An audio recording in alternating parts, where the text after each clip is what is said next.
Pertama kali ya gue pegang casual headphone-nya punya Rexus, mereka tuh ada kayak S8 dan kawan-kawannya.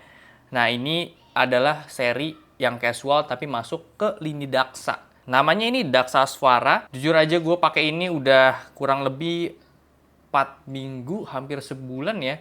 Jadi gue pakai untuk casual aja, bener-bener untuk dengerin music. Gue nggak main game pakai ini. So far gue suka banget sama build quality-nya. Dan ya, kita akan ngomongin headset ini. Ada satu concern gue, nanti kita akan bahas. Langsung aja masuk ke videonya.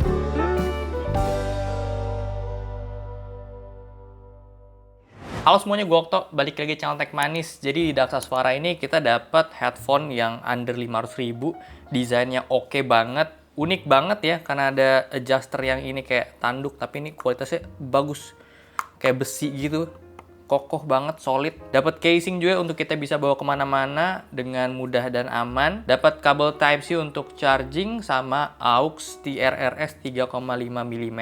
Untuk koneksi dia itu bisa dua wireless Bluetooth sama jack 3,5 mm atau wired. Gak ada dongle wireless di sini kayak Daksa Setna. Karena ya tadi gue bilang ini bukan kelas gamingnya. Ini agak beda karena biasanya kalau masuk Daksa itu udah pasti remote connectivity, tapi di sini agak keluar dari sana. Cuma gue bisa paham sih kenapa dia itu masuk kelas Daksa karena build quality-nya bener-bener bagus banget. Tapi soal koneksi, jujur selama pemakaian gue nggak ada masalah sama sekali. Bluetooth-nya bagus, nggak putus-putus.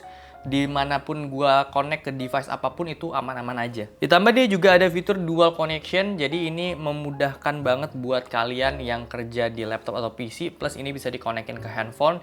Jadi once kalau misalnya kalian itu lagi kerja, terus ada telepon masuk ke HP kalian tetap bisa langsung angkat tanpa harus pairing-pairing dan nggak perlu lepas headphone-nya lagi. Jadi ya udah bisa tinggal telepon aja, ngobrol dari si headphone ini. Cek 1 2 3, ini suara dari Daksa Suara. Connect ke HP gua via Bluetooth. Ini gua tes mikrofonnya, cek 1 2 3, cek 1 2 3 kayak gini. Secara feel pemakaian jujur ini enak banget, fit banget ke kuping gua, besarnya itu pas untuk kepala gua, nggak ada celah sama sekali. Jadi ini secara physical noise cancelling tuh udah bagus banget karena dia punya ear cup itu tebel, soft, dan dia punya kulit juga ini enak banget. Kulit yang di ear cup-nya atau di headband-nya itu bener-bener menurut gue juara sih. Tapi downside-nya ini jadi gerah banget kalau kita pakai headphone ini. Kayak misalnya kita lagi mobility keluar di outdoor dengan cuaca Jakarta yang lembab dan panas gerah, ini akan epic banget sih kombinasi itu menurut gue kayak gerah parah. Dan kemarin gue juga sempat pakai headphone ini untuk olahraga, gue nge-gym padahal itu di indoor. Gue nggak biasanya sekeringetan itu, tiba-tiba keringetan banget gitu. Khususnya untuk di area kepala gue, sampai netes-netes gue punya keringet. Dan di ear cup-nya ya jadi basah. Semoga sih itu nggak bikin si ear cup-nya jadi cepet rusak gitu ya. Karena ya so far gue pakai sih ini masih aman-aman aja. So gue sangat merekomendasikan untuk pakai headphone ini tuh di indoor aja, ruangan ber-AC, itu akan nyaman tentunya. Dan dia punya noise cancelling juga. Fitur noise cancelling di sini udah mana fisikalnya udah bikin budek, ditambahin noise cancelling jadi makin budek lagi. Jadi ya ini cocok banget kalau misalnya kita pakai di indoor, terus cafe gitu, situasi kondisinya ruangan itu banyak orang ngobrol, orang meeting lainnya, dan ada lagu-lagu dari cafe yang belum tentu kita suka gitu ya. Kita bisa pakai headphone ini dan nyalain active noise cancellingnya. ANC on. ANC off. Dan tentu ada transparency mode juga di sini. Cuma gue sih notice quality dari microphone transparency mode ini nggak terlalu yang paling bagus gitu.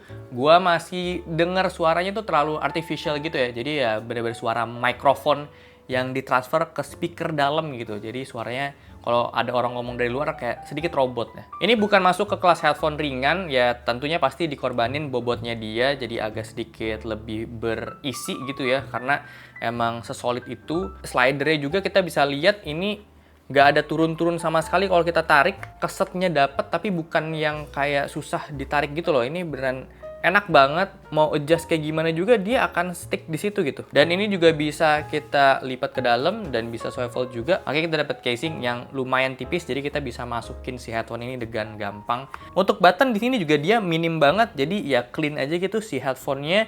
Ada 4, ini 3 sebagai media control, pause and play, volume control juga, dan satu lagi itu untuk yang ANC mode sama transparency ada di bagian ear cup-nya. Untuk ukuran buttonnya juga menurut gue pas aja, lebar, tapi tipis dan ada emboss logo kayak gini, jadi kita mudah untuk mengingatnya dan ngerabanya tuh enak gitu. Secara kualitas audionya di sini cocok buat kalian yang emang suka warm, bassnya itu beneran ada, nampol, dan kerasa dan gebuk juga. Untuk midnya juga dia jelas, vokal itu kedengeran enak dan natural. Cuma untuk treble-nya, catatan dari gua ini lumayan ada sedikit pedesnya kalau misalnya kita dengerin suara yang ya, belakang-belakangnya kayak gitu sakit di kuping kalau misalnya kita set volume di atas 70%.